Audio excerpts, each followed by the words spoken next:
Hey everyone, this is Nikachu, Merfolk Master, and today we are going to be playing my version of Blue-White Merfolk. That's right, I'm not jealous of spirits. Because we have Merfolk, and if I want to play Blue-White, I can do it in Merfolk. I want to. So if you want to learn the ways of blinking Silvergill Adapt with Restoration Angel, don't forget to like, share, comment, and subscribe. Before we get too far, we're going to thank our sponsor, themanabase.com. And Corn 2019 just came out. If you want to find out the best cards to put in your cube, do you love cube? Well, just go check out the review by Aaron Paquette on themanabase.com. Your home base for everything Magic the Gathering. And I have new patrons supporting me on Patreon. Absolutely love the patrons. Growing the channel every single day. So I would like to thank so much to Dustin Cullahall. I would like to thank Harriet Robinson Chen. I would like to thank Gail Hammett. We're going to thank Jean-Luc Marceau. Thank you very much to Nicholas Reaney. We're going to thank Johnny Bostrom. And so thank you very much to all of you for supporting the channel and for supporting Merfolk. Now, apparently, we are not even the second best Merfolk deck out there.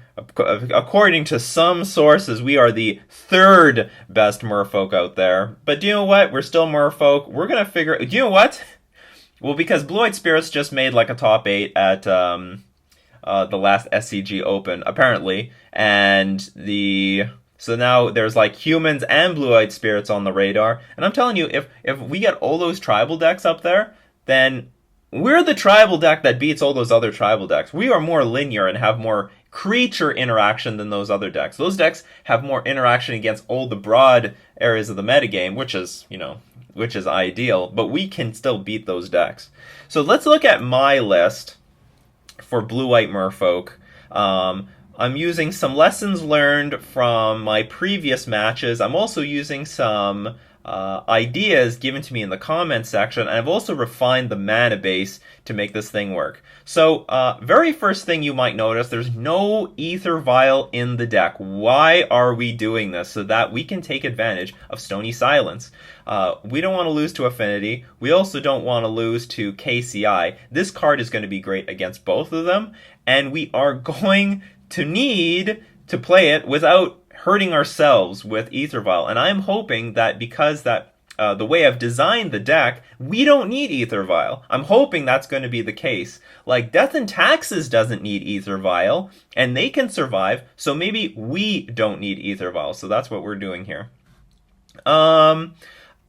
Yeah, so I want to be able to play Stony Silence without negating our Ether Vial. And if people have seen my video about why the White Splash doesn't work, one of the reasons Stony Silence is so bad is because it's a non-bow with Ether Vial. So I've taken out the non-bow, which may be a huge concession. We're going to see what happens because, like, well, do you know what? There's a lot of matchups now. We don't even need Ether Vial. And like Mardu Pyromancer or Jund, in some cases Blue-White Control. I mean, I would prefer to have Ether Vial against those decks, but I'm hoping the flash creatures make up for it. We're playing with a bunch of flash creatures, so hopefully we're not as dependent on Ether Vial. Now, another thing that I've done is I've reconfigured the mana base so that we can play these white spells on curve.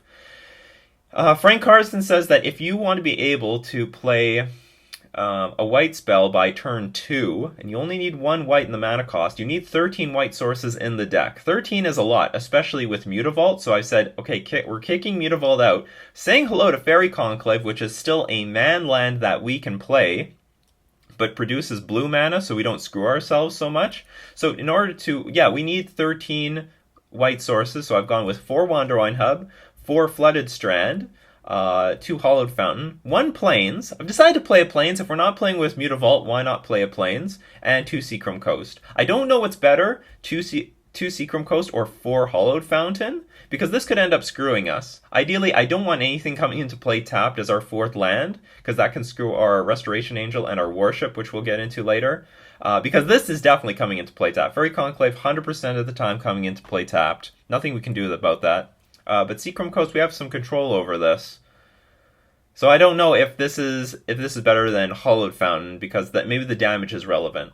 We're living in a world with Hollow One aggro, and well, like I would like to save myself as much life as possible. Thank you.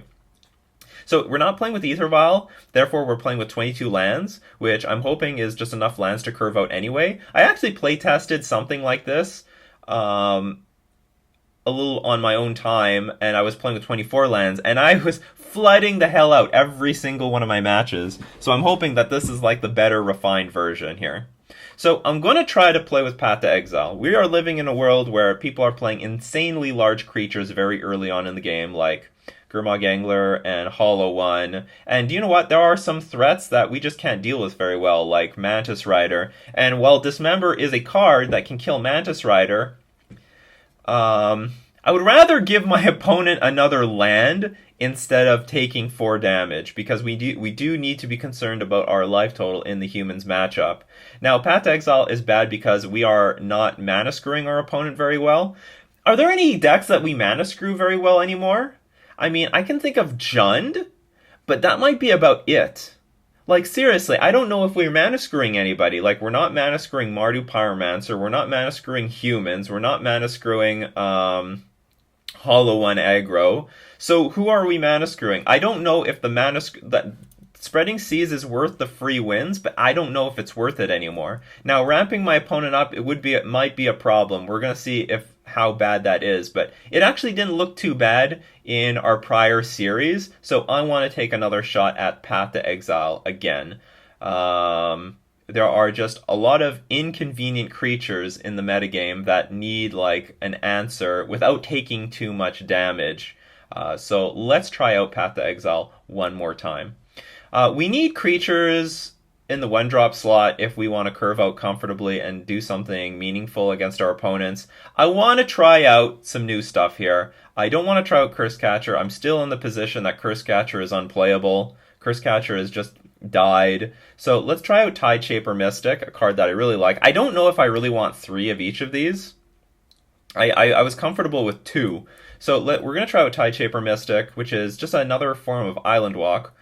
Which can also sometimes fix our mana. So on our turn, we can make any land a basic land of our choice until end of turn, but we can only do this on our turn. So anyway, it can give us Island Walk against humans if we don't have Spreading Seas yet. And Freebooter can't take this thing, so we can just play this thing, empty our hand, and then plan to give ourselves Island Walk.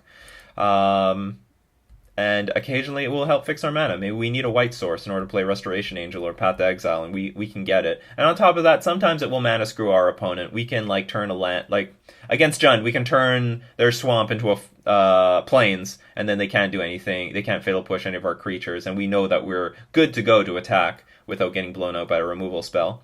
Now, a card I'm very interested in trying out is Dacra Mystic. And the reason I'm playing these dinky 1/1s is that I think this is just all that Curse Catcher did. I think Curse Catcher, all it basically is a vanilla 1/1 creature, and it has very little impact anymore on Modern. It doesn't tax the opponents nearly as well as it used to, and the opponents that it does tax is just like a win more card. For example, against Control, I don't need Curse Catcher to win against Control. In fact, I was beating Control even without Curse Catcher. All I needed were counter spells and Tectonic Edge, and that's it.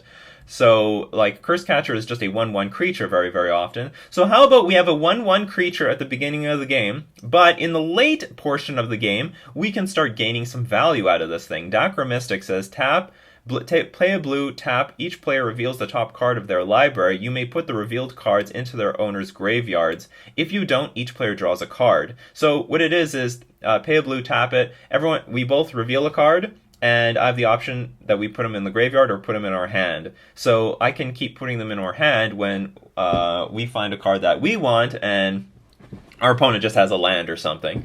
Dacra Mystic has that card advantage very late in the game because lands are worthless late in the game and raw cards are worth something. On top of that, Dacra Mystic can also help us find key spells in our sideboard deep in our deck. Maybe our opponent has Worship out or something, or Ensnaring Bridge, and we really need that disenchant. Well, we can't naturally draw it so well with just Silvergill Adept and Spreading Seas. I mean, those things help, but Dacra Mystic every single turn is going to help us find that disenchant, help us find the cards that we need in order to go off. So I'm hoping, I'm looking at for some good stuff with Dacra Mystic. I think Dacra Mystic would do so much better in an Ether Vial deck because we can just keep emptying our hand and keep refilling it with Dacra Mystic every single turn. So I'm hoping it's still going to be good without Ether Vial, but I do believe that Dacra Mystic would do better in an Ether Vial deck. And I think this is just a very unexplored card.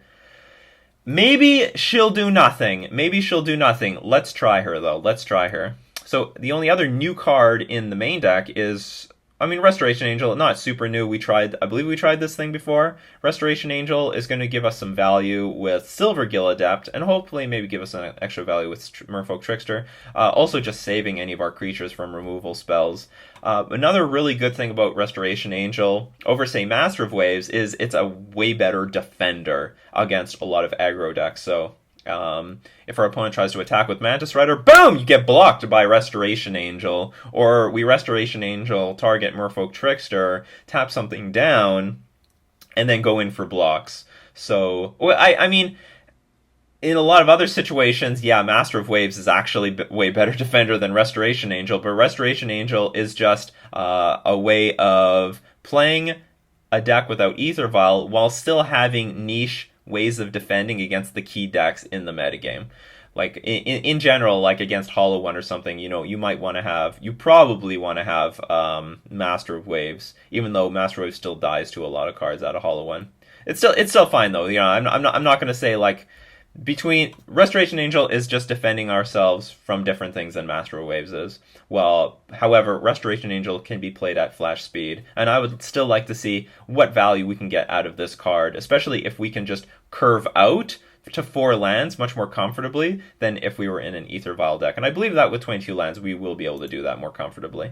So we've got some usual suspects here on the sideboard. We've got Disenchants. This will be fine against KCI. This will be fine against any deck where we're going to need a artifact or enchantment removal spell. Like, I'd bring this in against Affinity. We've got Rest in Peace. You know what? I wasn't impressed with Rest in Peace, but it might have been because we didn't have the right number of white sources in the deck to cast it on turn 2. Like, Rest in Peace isn't very valuable if you're playing it on turn 5. Against a lot of the decks that you want Rest in Peace against, you need that thing out now!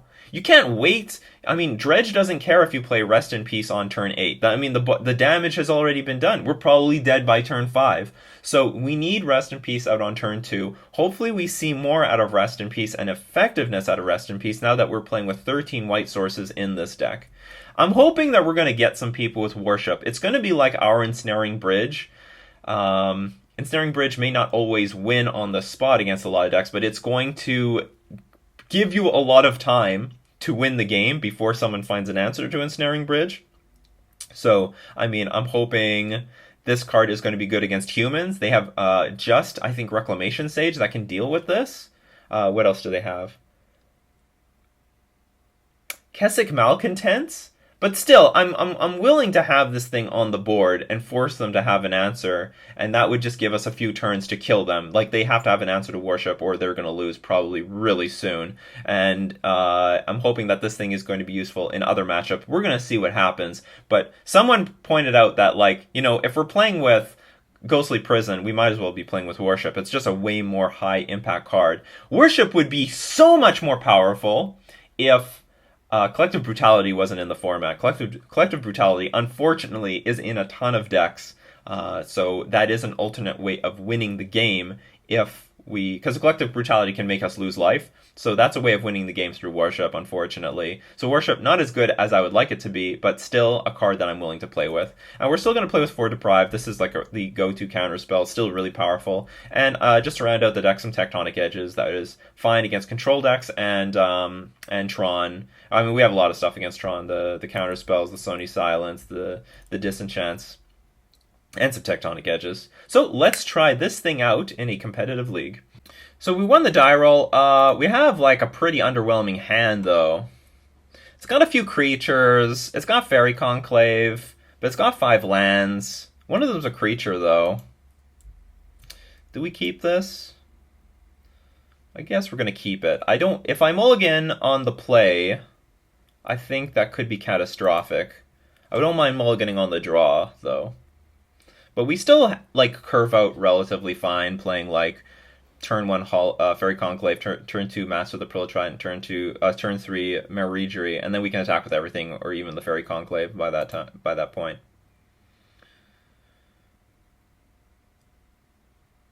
All right, let's start with Fairy Conclave. You definitely get more lands with. I don't know, like with Merfolk, we've got like how many lands? We've got we're up against Amulet. So this hand actually is pretty good against Amulet. This card not great, and when we're up against, and they've already played an Amulet of Vigor, so that's not good either. Spreading Seas not bad, actually very good against Amulet if they don't have an Amulet of Vigor out, but that is not the case here.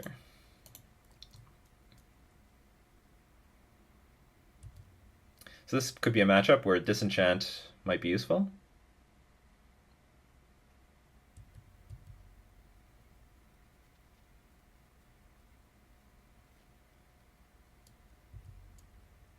It also might be hard for me to evaluate our sideboard cards here. Well, they just like they're just not drawing us out here. Okie dokie. So we don't draw anything particularly useful. Play Wonderwine Hub, show the Mare. Get our attack on. Sometimes you just beat Amulet because they don't have the win condition in their hand. They've got like a lot of good setup cards like this, but they have no way of winning the game. I don't know if that's going to be the case here. It might be the case. They're not actually doing anything. So something I have to be concerned about is just Azusa blocking and then gaining double strike, but I don't know how they're gaining power out of all this. At the same time, we do have Spreading Seas, so I could Spreading Seas this. Unfortunately, this is only going to work for one turn. We keep drawing lands. You know, when you flood out hard. So what's the best way of going about this? The problem with Spreading Seasing things is that they can just like Simic Growth Chamber, bring it back to their hand, and then replay it. But maybe it's worth them going through that trouble. And I can more comfortably attack into our opponent if they just let this resolve, which they do. So we have a Silvergill Adept, but we can't cast it at all. And I guess we'll just play the Seachrome Coast then. Alright, prepare for my attack.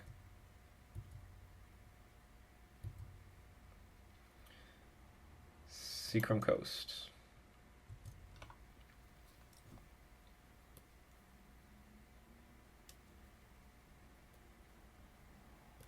We do have a decent clock. We're going to win in 2 more turns. It would have been ideal if we could like win. It would have been ideal if we could cast this thing, and then we would. Well, we wouldn't have lethal, but we'd have something close. See what our opponent's going to pick up. Could be Radiant Fountain just to gain some life. No, they're going to bring up the Sun Home. Bajuka Bog.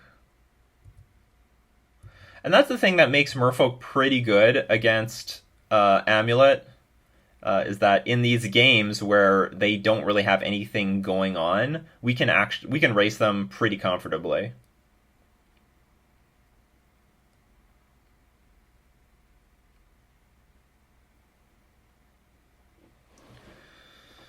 Sure, why not? Get in there. Get in there.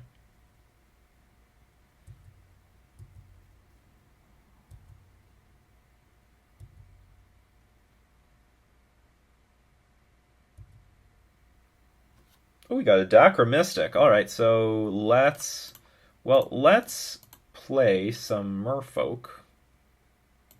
Let's play Silvergill Adept. See what we can get from here. Maybe we'll draw a Lord. Well, Lord won't really win.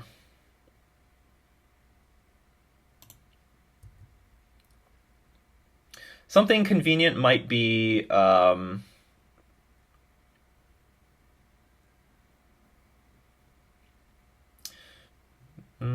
I was thinking Merfolk Trickster, but I don't think so. Okay, we do draw Lord of Atlantis, which makes this a lot. Well, it means we're gonna have lethal next turn. That's what it means. We're gonna have lethal next turn. Or are we gonna have lethal this turn? We have 8. No, we can only attack for 10.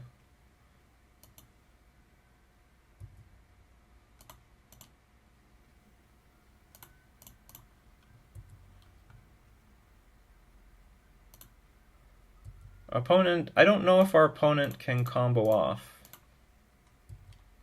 And Path to Exile, well, I guess Path to Exile would have been a good draw, because that's something we could have that's something that could kill our opponent. Alright, here's our army. What do? What do, opponent? Alright.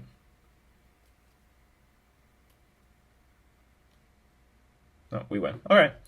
Nikachu MTG playmats are finally here, featuring the iconic Bunny of Waves.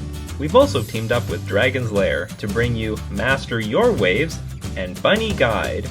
Pick up yours today at inkgaming.com by following the link in the description. So our opponent had a crummy hand. We overwhelmed them. That's how it is. So Path to Exile is definitely going to stay in here to deal with Primeval Titans. Worship, how good are you? Our opponent actually can play Engineered Explosives pretty comfortably for 4, so I don't think this is actually going to be that good. So when our opponent is comboing off, they're just going to like annihilate us. Don't know if any of these cards are particularly good. Deprive is good. I guess Deprive is better than Spreading Seas. And I guess we have to bring in that Disenchant. It can destroy Engineered Explosives if they tap out with it, and it also can kill off Amulet. Like, we can win a lot of games where they roll out with Amulet. Sorry, when they don't have Amulet. But there's not a lot of games we can win. Like, if our opponent had a win condition there, we were just totally stone dead. We have 30 creatures. We can probably take some out. I'm going to keep the 1 drops, or any 2 drops that we want to take out. Not really. Rather keep the 1 drops just so that we have some early pressure. Could take out some Restoration Angels. Not that important. Keep all the Path to Exiles. Take out basically Primeval Titan. Basically.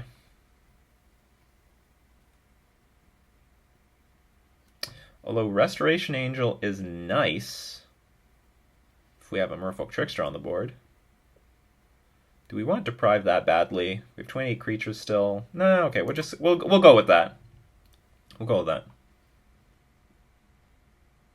Yeah, I don't think Worship is going to be that good, because once the Primeval Titan chain starts going on, they can just tutor for anything they want, including Engineered Explosives. Because how it works is they're going to play Primeval Titan, they're going to get Teleria West, which can then transmute for any artifact that costs 0, and Engineered Explosives is one of those sort of cards. Okay, sweet.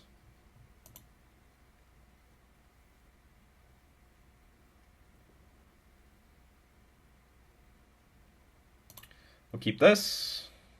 Got a lot of 1-drops.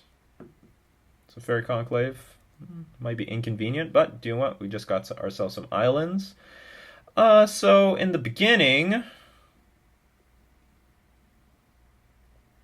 let's start off with, I don't know if Tideshipper Mystic or Dakra Mystic makes a big difference.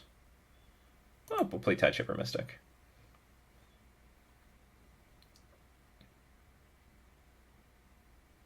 Actually, in retrospect, maybe we should just mulligan this hand. The hand has no interaction.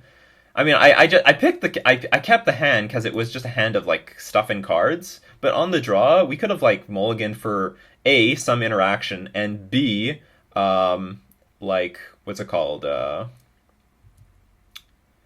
beefier creatures. Like we need a lord to make this hand worthwhile.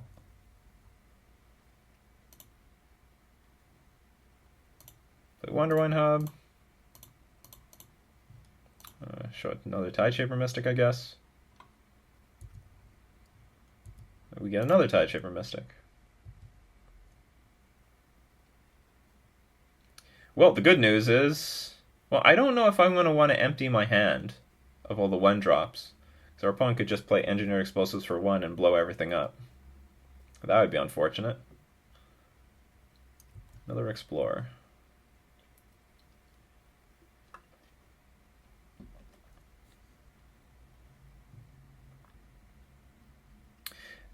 Ooh, that's ugly. But our opponent has no bounce land.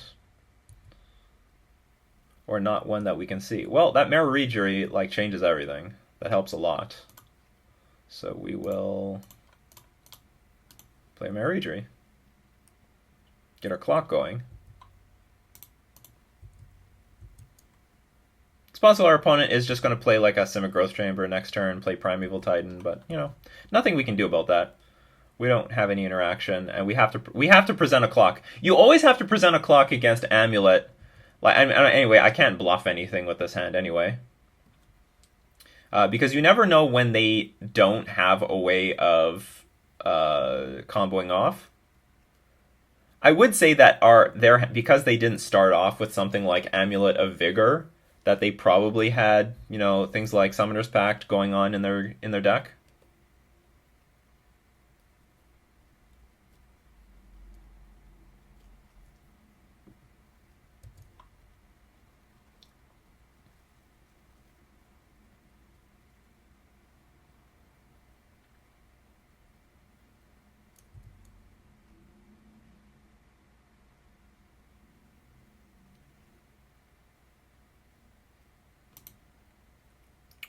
Whoops. Okay. I'm going to yield through the turn.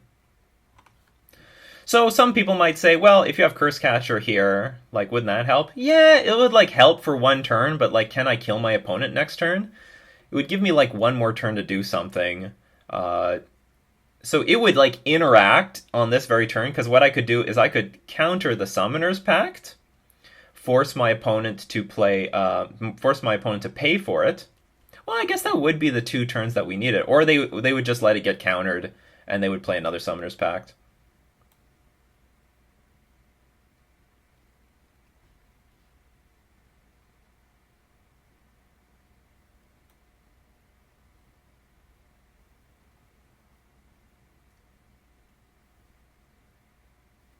I think for the record, maybe Curse Catcher would have actually interacted on this very turn. But with 7 cards in hand, I have no idea. Ooh, they braided my Marrigery. That was nasty. Okay, what did they get? They got Boros Garrison and Groove Turf. So here's where maybe we want this Dacra Mystic on the battlefield. I did not foresee this situation. Now we have a bunch of lands that come into play tapped. But I think this all stems from the fact that my hand was actually really bad. My hand was not good. I should have known better.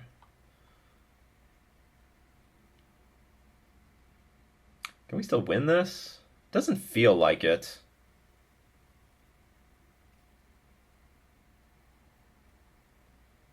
I guess we'll just play on to...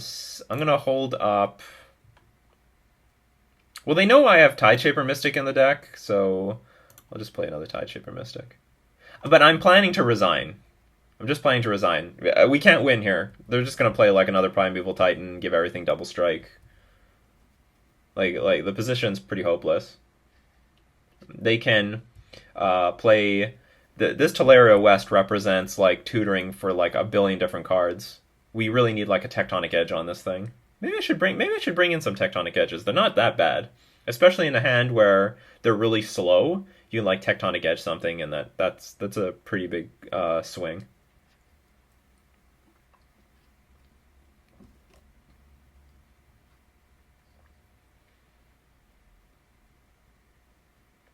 I'm sure someone's asking, why aren't we bringing in Stony Silence? Well, because this thing trigger like whenever a permanent this is not an activated ability, so this thing just triggers when stuff enters the battlefield. So Stony Silence doesn't actually do anything.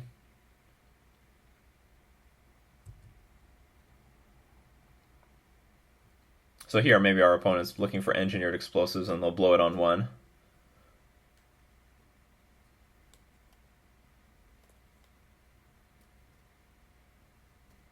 another Summoner's Pact.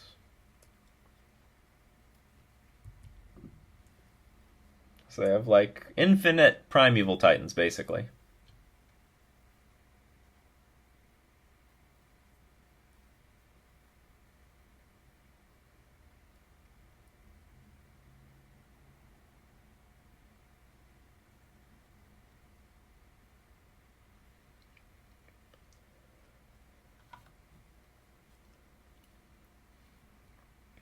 So why am I playing on, you ask? Well, I want to know a little bit more about my opponent's deck. My opponent just showed me a Braid, and they're probably doing that because they think that we're playing with Aether Vial. Hey, well, I mean, it's not a bad card anyway because it can just shoot any sort of creature that we have on the board.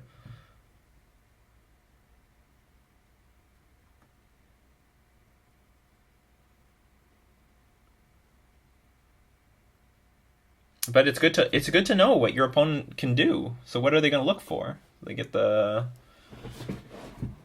stuff.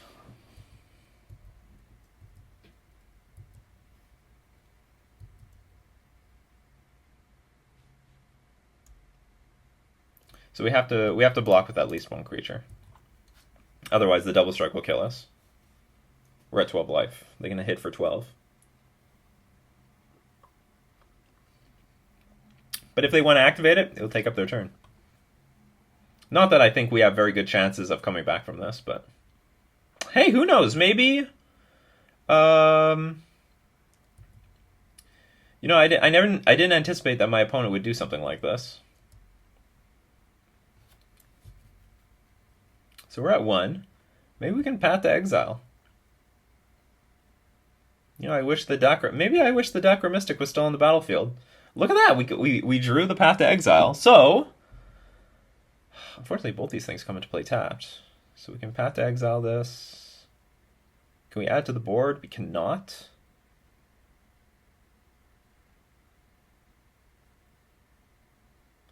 I guess that's just the best thing. We'll play the Dakra Mystic. We'll attack for 4.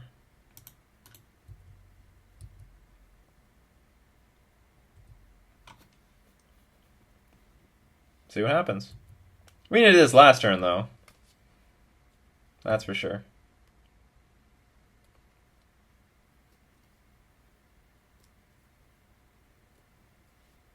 So at the beginning of combat, we can Path to Exile the Primeval Titan.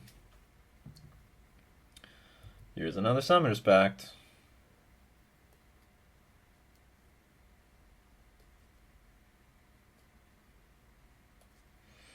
So Path to Exile, definitely a card I want in this matchup.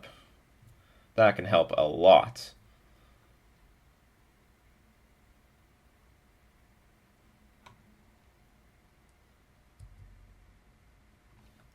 All right.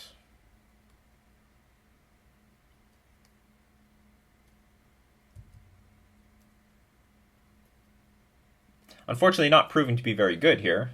We don't have a rich density of creatures on the board. Or like we have a rich density of creatures, but we don't have enough to push through enough damage. We needed at least. Well, we had the Mare Rejury, to be fair. We did have the Mare Rejury. Oh, here's the Plant Token. Plant Token can technically win the game, right?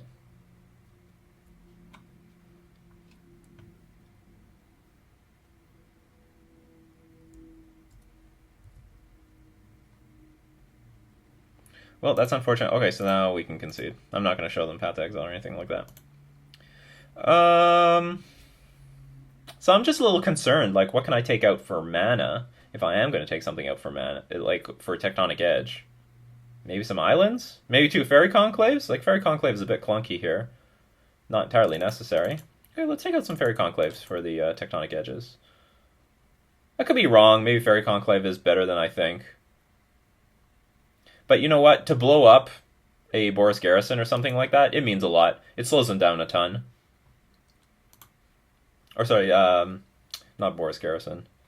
Or maybe it is Boris Garrison. Like any of those stupid lands that give haste, double strike. Because I think they only play with 1. So if you get rid of that thing, I mean, it's gone. It's gone forever. They're now on the play Primeval Titans and just try to get in for the win plan. And that plan may not work against us. I would love to go first. Ah, this hand is like good. But we have only 1 mana. Ah, you fix our mana. This hand is fine. Our opponent mulliganed 2, so that's not too bad. Hollowed Fountain on top of our deck. I'm going to keep that on top. We need lands. And I'm probably just going to be playing this Flooded Strand and passing, and then we're going to draw that Hollowed Fountain and just take the damage. Because we need to get to Restoration Angel mana. And our hand is pretty good. We've got like some interaction. I just don't want to see an Amulet of Vigor. Sometimes, I don't know why, but they always have it. They always have it. Oh, Kahalni Garden. Here comes the 1/1 guy, so we'll take... We don't even need to take the damage, to be fair.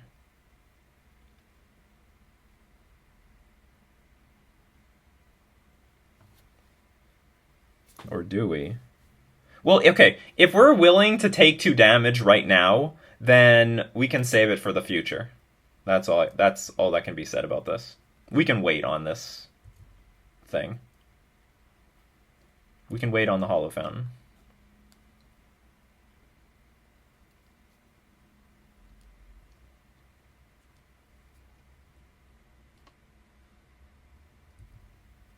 Radiant Fountain, gain some life.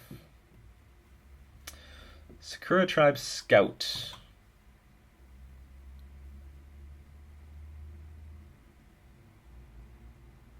Yes, you may exist. It's a ramping card, but it's not the end of the world.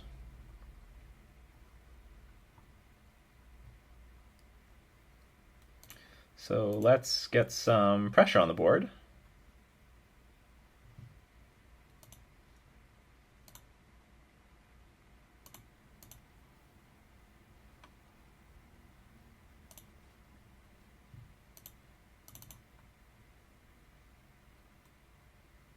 I mean, I guess I could tap the token, because if we attack and they block with the Sakura Tribe Scout, I mean, that's a win for us, right?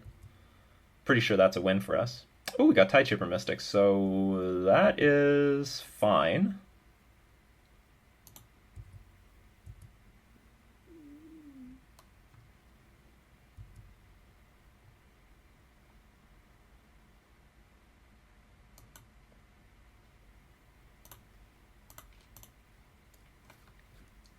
Yeah, we sort of need lords. I mean, we do have 12 lords on this deck, but we do need something to close the game out.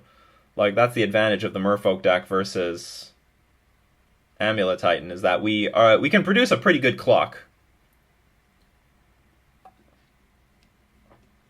Tide Shaper Mystic is useless unless we can produce that clock.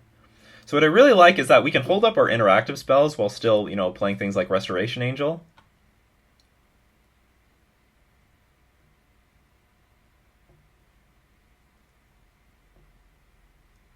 Fortunately, these plant tokens are harmless.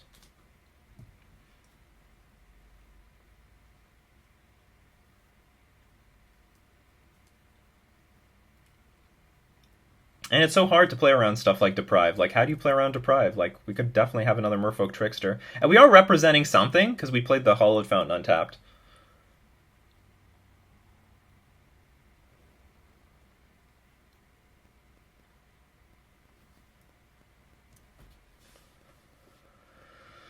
I definitely could use a little bit more beef, though.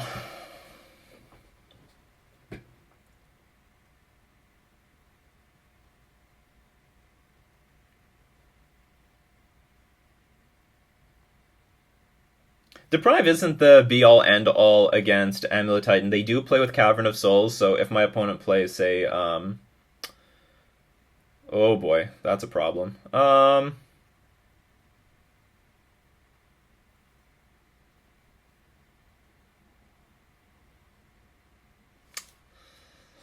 Yeah, I think we're gonna deprive this. That is a scary enough card.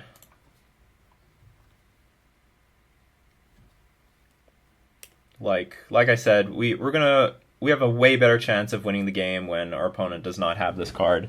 I mean, maybe they can still get out of control because of the Secure of Tribe Scout, but still, I would rather this. I would rather not have to deal with like Amulet of Vigor. All right, let's just attack.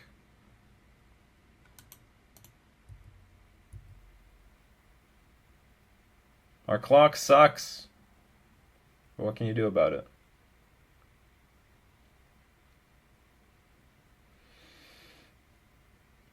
Depending on the makeup of our opponent's hand, they might just block with this. They might use the Tribe Scout to block the Tideshaper Mystic.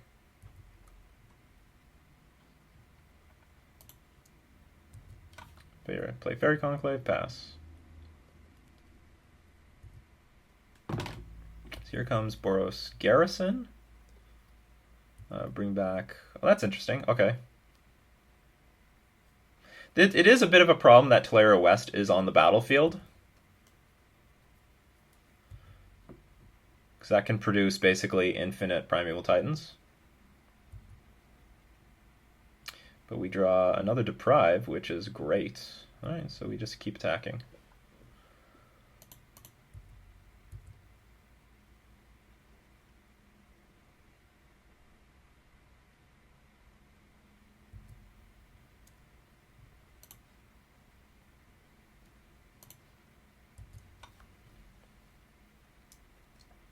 Hopefully we have it all under control.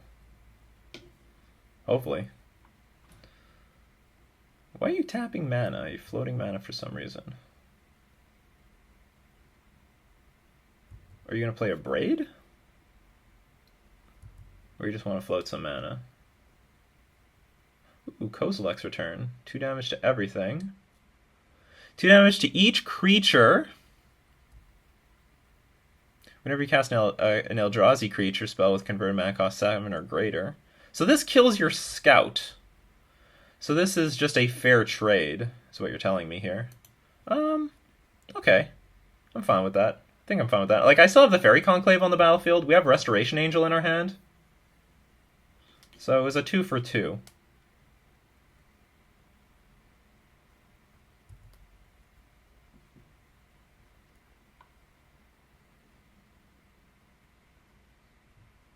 We'll deprive this.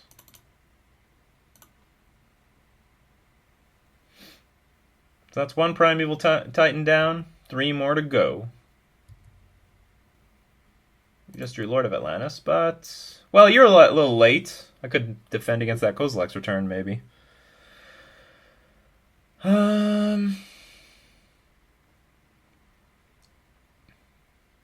Seeing as we cannot counter anything, we might as well play the Lord of Atlantis.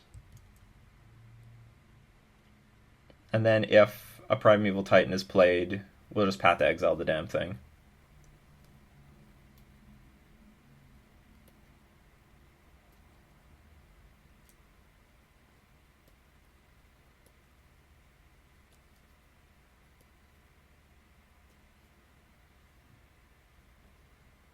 I don't really think the control-y strategy is the way to go. You just like want a hand that can curve out very comfortably and then smash the Titan deck.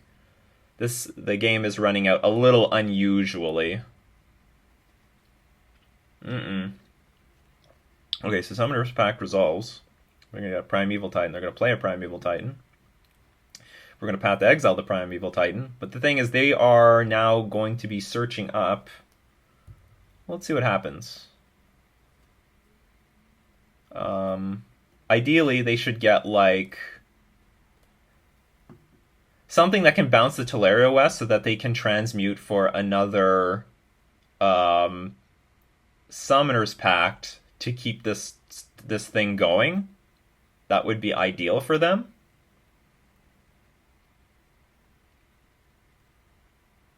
Because they can't do anything with the mana anyway. Like, they can't give Primeval Titan haste. Because these lands are coming into play tapped. So they should get, like, Some sort of like Boros Garrison or Gruul Turf, plus they could get the maybe double strike land.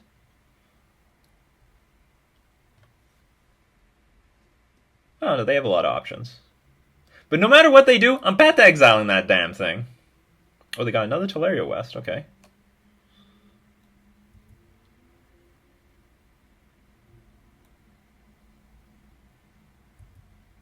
Or am I going to Path to Exile this thing? I could wait till next turn. No, I want to attack. I want to attack. Let's attack.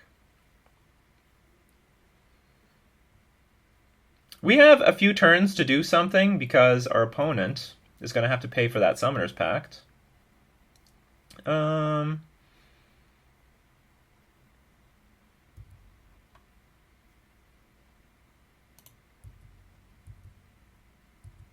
Okay, let's do this. I guess play Wanderwine Hub. This is not ideal, but, you know, this is what we got to do. This is what we got to do, people.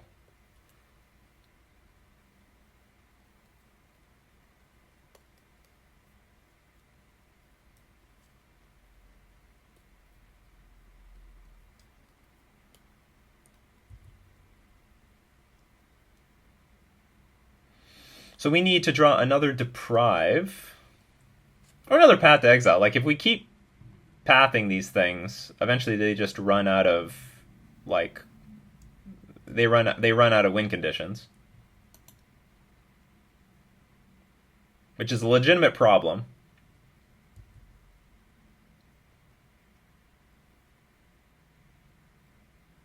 They can, in theory, win with a Kahonli Garden, but you know what? In practice, I don't think that's going to happen very well. I don't think it's going to work very well. So they've played one of these Teleria Wests to find a Summoner's Pact, and they're playing another Teleria West. Maybe to look for Cavern of Souls. No, just another Summoner's Pact. Okay, so they have two Summoner's Pacts.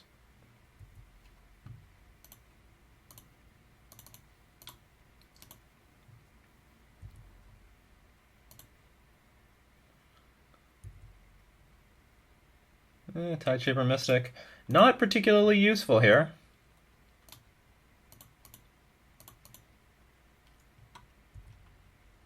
So we get to attack for 7, but it's not, it's not lethal by any means. There's still no way to give the Primeval Titan haste, though.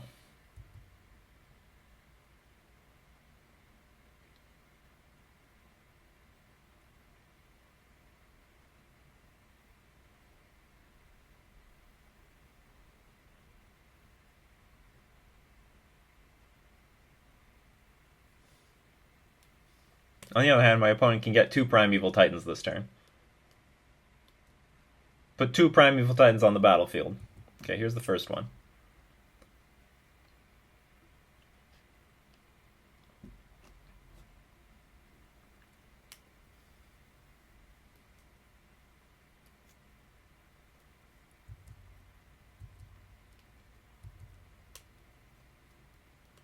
Where's our Tectonic Edge? That could have helped so much. Like, even blowing up to 1 Teleria West would have made a big difference.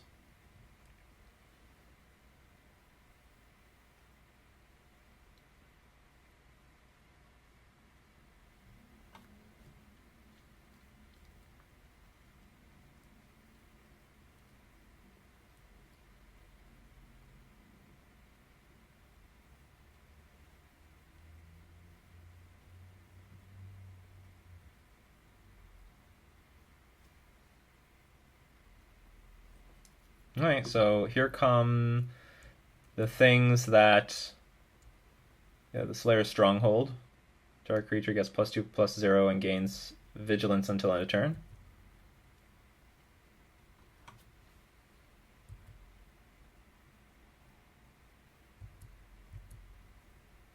Okie dokie.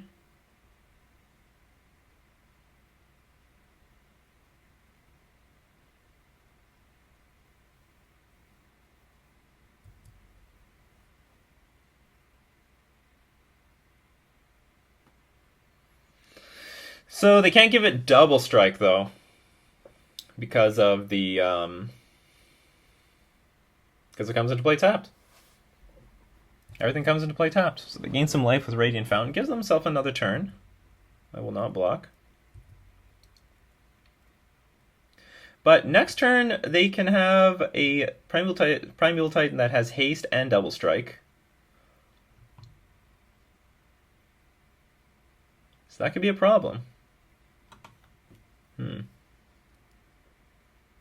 How to get out of this one? I think the key to getting out of this one was mulliganing in game 2. Oh, Mararegery! Where were you a million turns ago? So now we're getting our beef. But is it too late for our beef?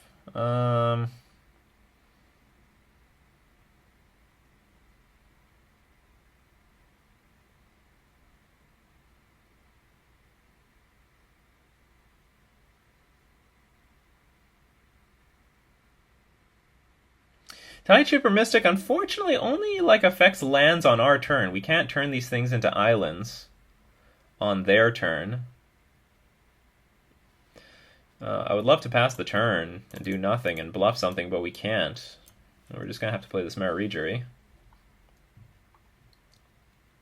Ideally, we just want Tideshaper Mystic into a Lord, into another Lord, and boom! Unfortunately, we did not have the boom. Attack for 3, block. The problem is something is going to get double strike next turn, and we just basically lose.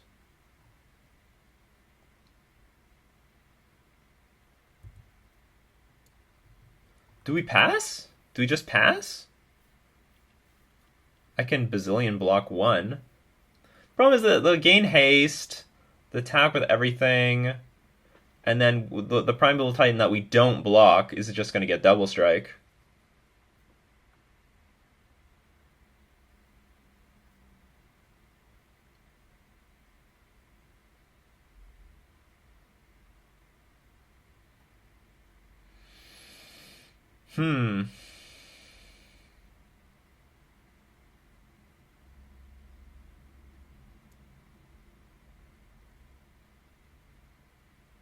Okay, we'll just pass. We'll do nothing. Pass, let our opponent do something. See what happens. But it does look like we're going to lose this game. Even though that we lose this game, I'm actually pretty happy about Restoration Angel. You know, it was a threat that we can play at flash speed while holding up interaction. And also, I think Path to Exile was a good card in this matchup. We just didn't have the pressure to line up with it. If we could go, 1 drop, 2 drop, 3 drop, and then, they play Primeval Titan, we Path to Exile it, it would offer us, I think, more than enough turns in order to win. Holy cow! What is going on here? Okay. They had black mana with their gemstone mine. Maybe they won't pay for their pact and we'll win. Maybe that will happen. Damn, Moto reminding the opponent. On Magic the Gathering Online, it should be a thing where you have to tap your pact in the graveyard at your upkeep, and you have to make a stop at your upkeep. So we have a total of 4, 5, 6, 7, 8. And our opponent can attack for 16. So we lose. Alright, so that's it. Oh no, I guess technically we should make them play it out. They only have haste and vigilance. What are all these lands? Okay, let's block. Maybe you forgot about your double striking card. I assume our opponent, they don't have a lot of things to do. I assume they're going to have it. Or I assume they're going to remember it.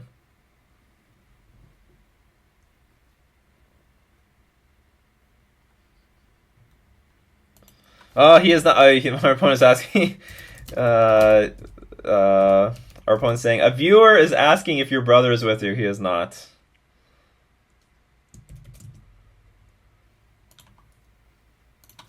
Maybe later. I don't know where my brother is right now. So am I. Yeah, they're saying they're streaming. But I'm the crying face. I didn't know we were up against the streamer. All right, so the Primeval Titan, it's gonna block. It's gonna like kill us. So, or what happened? Double strike, haste. There's no trample. Oh no, we haven't hit the second damage step. The damage step that kills me. So that was our first round against Amulet Titan, which I think should technically be a good matchup. I just kept a really bad hand in game 2. You know, whatever. This game 3, it was fine. We had chances to win. We had good interaction. Like, you don't really want this game to go long. You want pressure really early. And in that hand that I kept in game 2, had no pressure. And it didn't have any interaction, so that was stupid on my part. But I did like how this deck actually interacts against this thing. Maybe Ether Vial is a little bit more optimal so that we can hold up counterspells and play creatures at the same time. But it didn't seem to really matter in this match given we just didn't have that many creatures to deal with. But hopefully... hopefully it's going to turn out better later. I did like how smooth the deck played. It didn't feel like these games were unwinnable or anything like that. We had game going. We had some game here. So anyway, so we are going to thank all my patrons supporting me on Patreon. We're also going to thank themanabase.com for being our sponsor. This has been Nikachu playing Blue-White Merfolk in Modern.